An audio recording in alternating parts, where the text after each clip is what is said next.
나 자신보다 나를 더 사랑하시는 우리 하나님께서 우리에게 하늘의 크신 은혜와 평화 가득 부어주시길 주님의 이름으로 간절히 기원합니다. 예수님과의 만남이 남겨준 선물, 이런 주제로 말씀 이어가고 있습니다. 오늘은 그 5번째 시간으로 제 이름을 찾다, 이런 제목으로 함께 은혜 나누도록 하겠습니다. 우리 예수님께서 행하신 사역 중에 빼놓을 수 없는 사역이 귀신 축출 사역이었습니다. 귀신을 내쫓는 사역을 의미합니다. 예수님의 귀신 축출 사역이 우리에게 건네주는 메시지가 크게 3가지입니다. 우선 첫 번째로, 우리가 만약 하나님을 부정하고 하나님의 다스리심을 의도적으로 불하게 되면, 그 정도의 차이는 있을 수 있겠지만 우리는 누구라도 언제든지 귀신의 권세와 지배의 영향 아래에 놓일 수 있습니다. 하나님 없이 살면 귀신의 지배를 받을 수도 있습니다. 우리를 끊임없이 하나님에게서 떼어 놓으려고 하는 영적 실제가 분명히 존재합니다. 그런데 오해하지 말아야 할 것은, 성경에서 말하는 이 귀신, 악하고 더러운 이 영적 실제는 사람의 혼령이 아닙니다. 공포영화에 등장하는 유령이 아닙니다. 우리 흔히 그렇잖아요. 어떤 사람이 죽었는데 한이 너무 많아서 저승세계에 들어가지 못하고 구천을 떠도는 그런 혼령이 있다고 얘기하는데, 그건 비성경적 상상의 산물입니다. 성경이 말하는 더럽고 악한 영은 사람의 혼령이 아닙니다. 또 이런 얘기도 하죠. 우리 후손들의 삶에 직접적으로 또는 간접적으로 영향을 끼치는 조상의 혼령 이야기도 종종 하는데, 이것도 역시 비성경적 상상의 산물입니다. 성경에서 말하는 귀신, 성경에서 말하는 악하고 더러운 영은 아닙니다. 성경에 의하면 사람이 죽으면 그의 영혼은 하나님의 품 안에 잠들고 마지막 때에 신령한 몸으로 부활하는 것입니다. 구천을 막 떠돌 수 있는 게 아닙니다. 그러면 더러운 영과 그 악한 영의 실체는 무엇이냐? 명확하게 규정할 수는 없으나 성경이 이야기하는 것들을 근거로 몇 가지 추론은 해볼 수 있어요. 우선 이 더럽고 악한 영은 힘이 셉니다. 우리가 마음대로 건 분명해요. 우리 의지의 영역 바깥의 초월적인 존재인 건 맞습니다. 그래서 악하고 파괴적인 힘껏 발휘할 때가 있습니다. 그러나 그 형태를 보면 어떤 형태로 그들이 활동하고 드러내느냐? 양심의 파괴, 비인간적, 인간성이 결여된 로 드러날 때가 있고요. 또 어떤 때는 대량 학살, 폭력, 전쟁과 같은 사회 구조적인 악의 형태로 드러내기도 하고요. 문화적인 적대와 혐오와 차별의 형태로 자신을 드러내기도 합니다. 그래서 그 과정을 통해 우리를 하나님에게서 떼어놓고 우리를 죽음으로 몰아가려고 하는 존재가 바로 이 성경에서 말하는 귀신입니다. 이 주로 교회 전통에서는 무엇과 연결시켜 이야기하냐면 타락한 천사와 연결시켜 이야기합니다. 베드로후서 2장 4절에 보면 이런 표현이 있어요. 하나님이 범죄한 하지 아니하시고 지옥에 던져 어두운 구덩이에 두어 심판 때까지 지키게 하셨으며, 저기서 말하는 범죄한 천사들을 가리켜 우리가 사탄, 마귀, 그의 수하들인 귀신, 악하고 더러운 영, 이렇게 얘기합니다. 유다서 1장 6절에서도 이런 표현이 있어요. 하나님의 처소를 떠난 천사들에 대한 언급이 있지요. 하나님의 처소를 떠났다, 하나님 앞에 범죄하고 타락했다, 이런 뜻입니다. 이 천사들의 세력과 영향력을 가리켜 성경은 악하고 더러운 영이 이야기합니다. 비록 이 악하고 더러운 영이 분명히 존재하긴 하지만 우리가 만약에 하나님을 인정하고 하나님의 다스리심에 순복할 의도가 있다면 지나치게 귀신을 의식할 필요는 없습니다.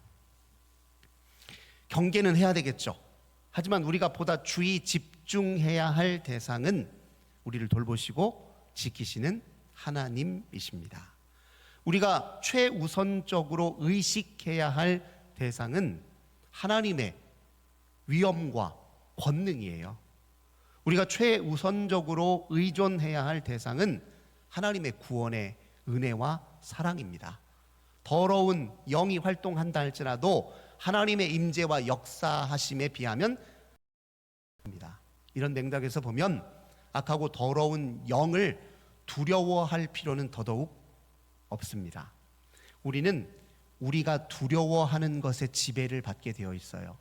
악하고 더러운 영을 두려워하면 그 두려움이 그들의 힘을 가중시켜서 그들이 오히려 우리를 더 쉽게 우리가 진짜로 두려워해야 될 건 무엇이냐면 하나님과 단절된 삶 그 자체입니다. 우리가 진짜로 경계해야 될 것은 무엇이냐면 스스로 하나님이 되려고 하는 교만한 마음입니다. 우리가 진짜로 것은 우리가 스스로 하나님이나 된 것처럼 착각하는 어리석은 생각입니다. 이걸 두려워해야지 악하고 두려워하는 영을 악하고 이 더러운 영을 두려워할 필요는 없습니다. 두 번째로 예수님의 귀신 축출 사역이 우리에게 던져주는 두 번째 메시지는 무엇이냐면 우리가 때로 우리가 원하지 않았지만 방심한 순간에 악하고 더러운 영의 지배를 받을 수는 있어요. 잠깐. 그러나 하나님은 그런 상태를 결코 내버려 하지 않으십니다. 하나님 그냥 두지 않으십니다. 그 근거로 우리는 하나님의 질투하심을 이야기할 수 있는데요. 출애굽기 24장 14절이죠. 34장 14절이죠. 너는 다른 신에게 절하지 말라. 여호와는 질투라. 이름하는 질투의 하나님임이니라. 저 본문은 하나님을 질투의 하나님이라고 표현해요. 우리 사람이 보이는 유치한 감정으로서의 질투가 아닙니다. 하나님의 질투는 무엇을 뜻하냐면 하나님이 당신이 만드신 우리 사람을 그 누구에게도 그 무엇에게도 빼앗기고 싶어하지 않으신다는 것을 의미합니다. 하나님 누구에게도 우리 뺏기고 싶어하지 않으시는데 악하고 더러운 영이 우리를 잠식하는 걸 그대로 내버려 두시겠냐고요. 그럴 리가 없지요. 질투하신 하나님이 우리를 내버려 두지 않으시고 반드시 찾아오셔서 우리를 건져 주신다는 사실을 기억할 필요가 있습니다. 하나님의 이 질투 때문에 우리에게 우상 숭배를 그렇게 금지하신 거예요. 딴 사람에게 빼앗기기 싫어 하나님께 마음 두기를 원하시니까 우상 숭배를 금지하셨어요. 귀신이 조금이라도 우리를 지배하려고 하면 어김없이 찾아오셔서 그것을 내쫓아 주셨다는 겁니다. 그런데 한 가지 전제 조건이 있어요. 우리가 하나님을 밀어내지 않아야 됩니다. 우리가 하나님을 밀어내면 하나님도 멈추시고 기다리십니다. 하나님이 우리를 누구에게도 빼앗기고 싶어하지 않으시지만 그렇다고 강제로 우리 마음을 빼앗는 분은 또 아니에요. 우리가 하나님을 밀어내는데 억지로 강제로 우리 마음을 하나님이 빼앗느냐? 그렇게 하지 않으십니다. 하나님은 우리를 인격적으로 대하시는 분이에요. 기다리세요. 다음 기회를 노리십니다. 그리고 또 우리 곁에 찾아오셔서 우리가 스스로 하나님을 부여잡을 수 있도록 이끄십니다.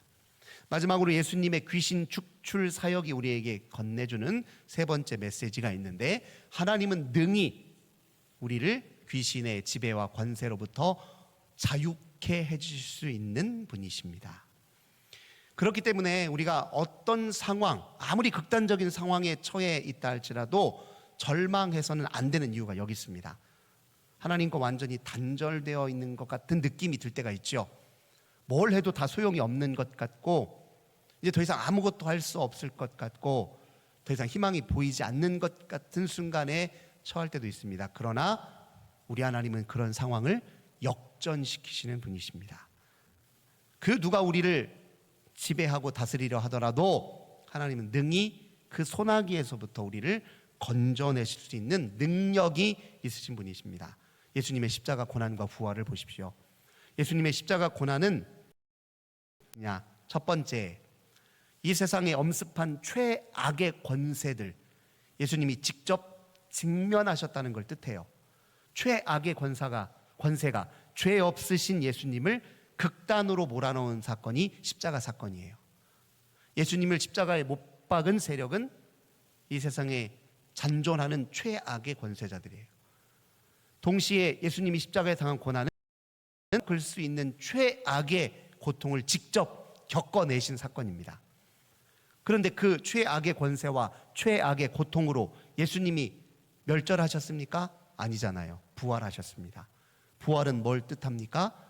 아무리 강한 어둠의 권세자라 할지라도, 설사 죽음이라 할지라도, 아무리 큰 고통이라 할지라도 예수님은 정복하셨다는 뜻입니다.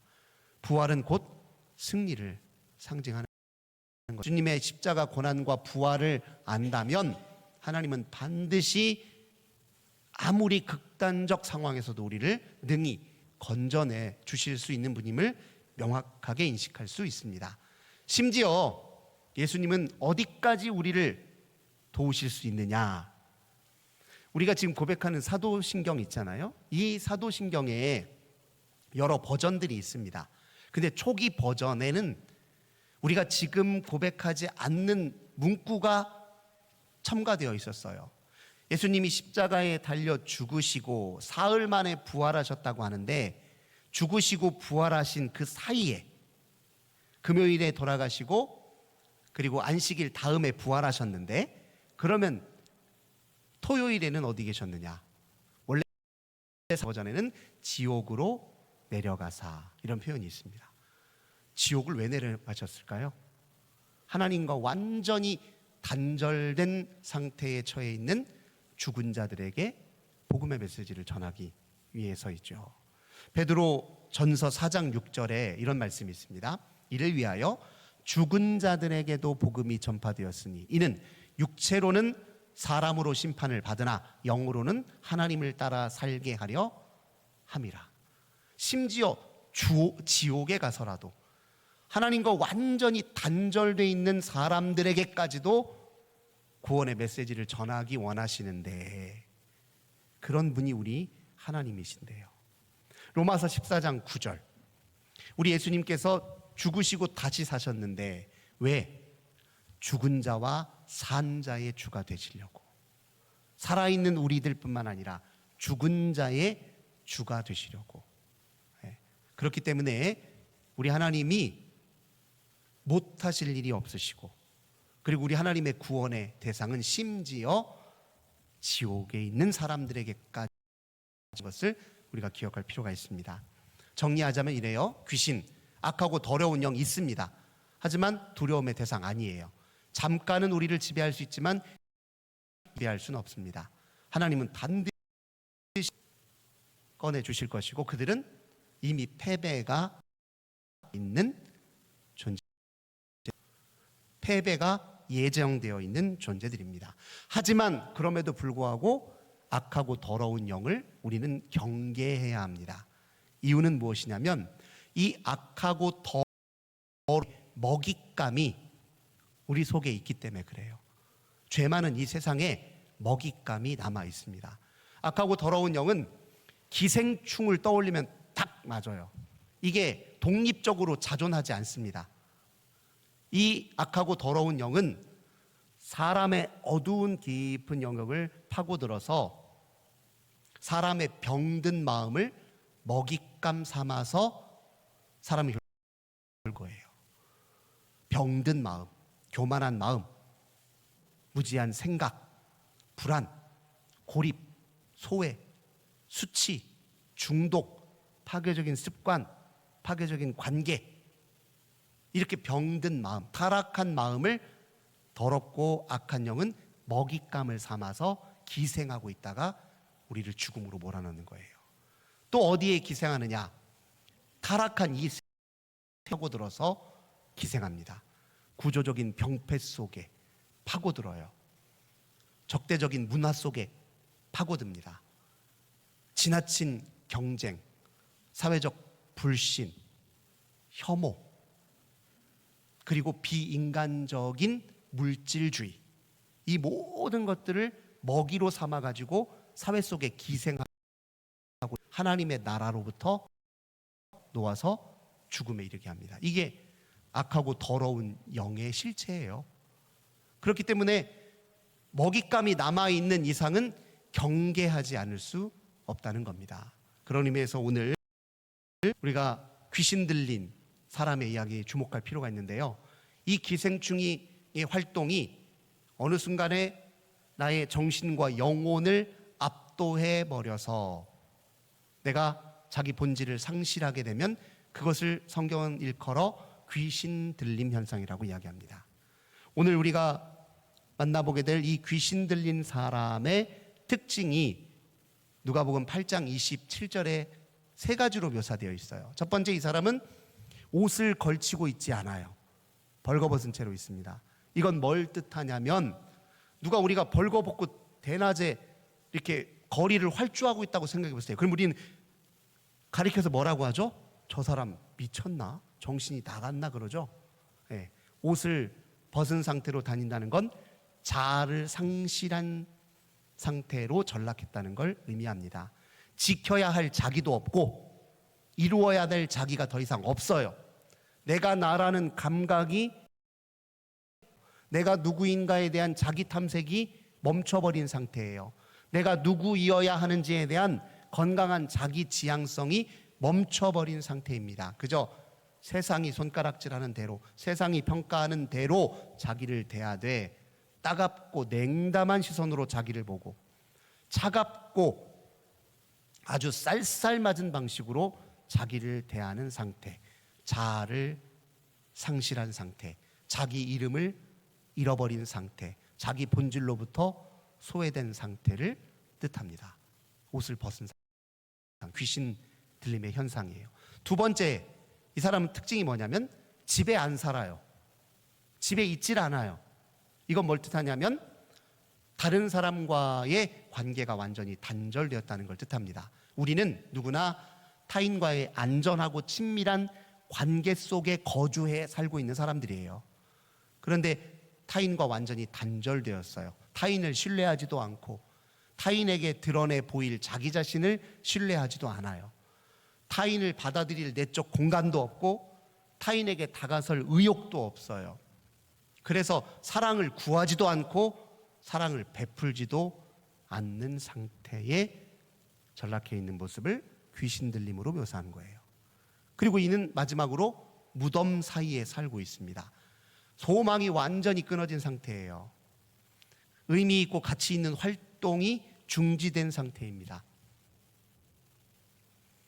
생산적인 활동은 하나도 없고 그냥 무의미한 소비만 지속하는 상태예요. 이런 상태를 지금 귀신 들린 사람으로 묘사하고 있습니다. 그런데 결국 이것은 무엇과 연결되냐면 하나님과 단절, 생명의 근원 되신 하나님과의 단절을 의미합니다. 그래서 이 귀신 들린 사람, 이 귀신이 예수님께 대해서 큰 소리로 부르짖어 항변하는 내용을 한번 살펴보면 이렇습니다. 예수를 보고 부르짖으며 그 앞에 엎드려 큰 소리로 불러 이르되 지극히 높으신 하나님의 아들 예수여, 당신이 나와 무슨 상관이 있나이까? 당신께 구하노니 나를 괴롭게 하지 마옵소서. 이게 귀신이 지금 예수님께 하는 말이에요. 당신이 뭐라고 얘기하든, 당신이 무엇을 보여주든 나는 하나님과 단절된 이 상태를 계속 고수할 거예요. 이 사람 절대 안 뺏길 거예요. 뒤집어서 보면 이가 귀신 들린 사람이 이렇게 당당하고 큰 소리 빵빵 칠 정도로 이 귀신 들린 사람이 그동안 얼마나 깊은 상처와 좌절과 불안 속에 드러내 보여줘요. 얼마나 약해진 상태면 이 귀신이 아무렇지도 않게 당당하게 이 사람을 장악하고 있었나. 근데 다른 말로 하자면 도대체 이 사람은 무엇에 그리 정신을 빼앗기고 살았기에 하나님과 이렇게 멀찍이 않는가 하는 이런 생각이 들잖아요. 우리도 그럴 수 있습니다. 우리도 예수님이 우리 인생에 얼마나 값지고 소중한 분이신지를 잊어버리고 그 가치를 제대로 인식하지 못하면 어느 순간 때로 나도 모르게 귀신의 지배 아래, 악하고 더러운 영향 아래 있을 수 있는 거예요. 그러니까 우리가 정신을 차려서 예수께서 친히 보여주신 그 하나님을 내 아버지로 모셔야 나로서 온전히 살 수 있고, 예수님께서 친히 이루신 하나님 나라의 가치를 나의 삶의 최우선적 가치로 삼아야 하나님의 다스림 가운데 온전히 설 수 있다는 사실을 우리가 반드시 기억할 필요가 있습니다. 이런 의미에서 오늘 예수님께서 던지신 질문이 굉장히 중요해요. 예수님이 뭐라고 얘기하시냐면 30절에 내 이름이 무엇이냐 이런 질문을 던져요. 이 질문은 귀신에게 던지는 질문 맞지요. 하지만 동시에 귀신 들린 사람에게 던지는 질문이기도 합니다. 그에게 던지는 질문이에요. 귀신이 이 질문 앞에 뭐라고 대답하냐면 군대라고 얘기를 해요. 군대. 수가 많기 때문에 군대다 이렇게 얘기해요. 수가 많다는 것은 이 사람을 지금 장악하는 힘이 크다는 거예요. 일사불란하게 움직여서 이 사람을 심령을 완전히 장악해버렸다 그런 뜻이에요. 귀신이 들어오는 걸 전혀 방어할 수 없을 만큼 이의 자아가 무너졌다는 뜻이죠. 이의 마음이 찢기고 분열됐다는 걸 뜻합니다. 사람의 마음이 분열되고 찢겨버리면 세상의 그 무한 온갖 마음을 다 자기 멋대로 지배하고 뒤흔들어 버려요. 근데 사람의 마음이 언제 분열되고 찢겨지냐? 자아의 컨트롤 타워가 없을 때예요. 자아의 컨트롤 타워가 없을 때, 자기 이름을 잃어버리고 자기 본질을 상실해버릴 때 그래요. 사람은 자기를 제대로 알아야 자기 마음에 품은 생각과 의도와 행동을 자기 자신과 일관되게 조절할 수 있는 능력을 드러냅니다. 자기 이름을 잃어버리면 마음이 찢기고 분열되기 시작하고 나 아닌 다른 외부의 힘이 나를 자기 멋대로 지배하기 좋은 상태가 됩니다. 그래서 예수님이 지금 이 질문을 동시에 귀신 들린 사람에게도 던진 거예요. 네 이름이 무엇이냐? 본래 네가 누구인데 너 도대체 어디 있느냐? 질문을 던지신 겁니다. 그리고 그 질문은 오늘 우리들에게도 던지는 질문이에요. 정신없이 바쁘게 살다가 마음 흔들릴 때 예수님이 이런 질문을 우리 곁에 다가오시는 거예요. 네 이름이 무엇인데? 너 도대체 누구인데? 너 도대체 어디에 있는데? 그러면 우리 그 질문에 의지해서 자기의 분열된 마음, 타락한 마음, 찢겨진 마음, 병든 마음을 돌보는 거예요. 질문을 바꿀 수 있습니다. 도대체 내 마음을 흔드는 네 정체는 도대체 무엇이야? 바꿔서 이렇게 질문 던질 수 있어요. 네 정체가 도대체 무엇이야? 스스로 질문을 던지고 성경의 말씀, 하나님의 말씀을 통해 답을 찾아야죠. 하나님의 말씀은 명확하게 우리에게 답을 들려주십니다. 너는 나의 아들, 딸이다. 우리는 하나님의 자녀입니다. 하나님이 예수께서 내 이름이 무엇이냐 질문하실 때 그 질문의 중요성을 깨닫고 우리는 하나님의 자녀입니다라고 대답할 수만 있다면 귀신이 우리를 엄습하지 못합니다. 자, 이 대화 끝에 어떤 일이 벌어지냐? 31절 보시면 이 귀신이 예수님에게 이렇게 얘기해요. 저 무적행으로 들어가라 하지 마십시오. 더 이상 귀신 들린 사람에게는 못 있어요. 못 있게 생겼어요 지금. 예수님이 네 이름이 무엇이냐라는 그 질문이 사실은 귀신 들린 사람의 심령에까지 닿았어요. 정신 바짝 차리고 나니까 귀신이 살 공간이 없어졌어요. 나가긴 나가야 되는데 예수님에게 사정을 하는 거예요. 통사정을. 무적행으로 들어가기는 좀 마십시오. 그리고 주변에 보니까 돼지떼가 있어요. 치로 들어가게 해주십시오. 이렇게 얘기합니다. 예수님이 또 그걸 허락하세요. 그래라. 그랬더니 이 돼지들이 다 물가로 가서 물살하는 일이 일어납니다. 이제 뭘 상징할까요? 예수님 왜 그렇게 하셨을까요? 귀신의 영향력과 지배 아래 무신경하게 살아가다 보면 우리의 끝은 죽음과 절망이라는 거예요. 죽음과 파괴라는 걸 보여주시려고 그렇게 하신 겁니다. 특별히 근데 왜 돼지가 희생양이 되었느냐? 돼지는 레위기의 정결법에 의하면 부정한 동물로 분류됩니다. 근데 성경에서 부정하다라는 말은 무슨 뜻이냐면 하나님과 단절되어 있다라는 뜻이에요. 하나님과 단절된 죽음을 연상시키는 것들을 부정하다라고 표현합니다. 당시에 레위기의 정결법이 제정될 당시에 이스라엘 백성들은 소나 양이나 염소를 가축했어요. 근데 이방 사람들은 돼지를 가축했습니다. 근데 이방인들은 모두 바알신을 섬겼어요. 돼지는 무엇을 떠올리냐? 우상을, 바알을 섬기는 이방인들을 떠올려요.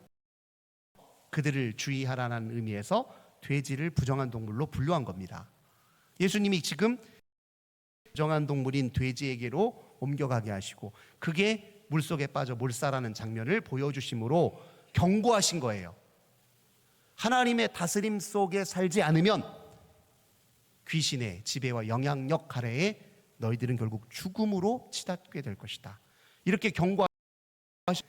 그게 거라사 사람들이 정신을 차려서 예수님께 엎드려야 될 텐데 이 거라사 지역의 주민들이 어떻게 행동했냐면 자기가 기르던 돼지들이 몰살하니까 기분이 상한 거예요.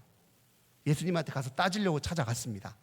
그런데 그 지역에 유명한 그 귀신 들린 사람이, 아주 유명한 그 사람이 정신이 멀쩡하게 돌아와 있는 거예요.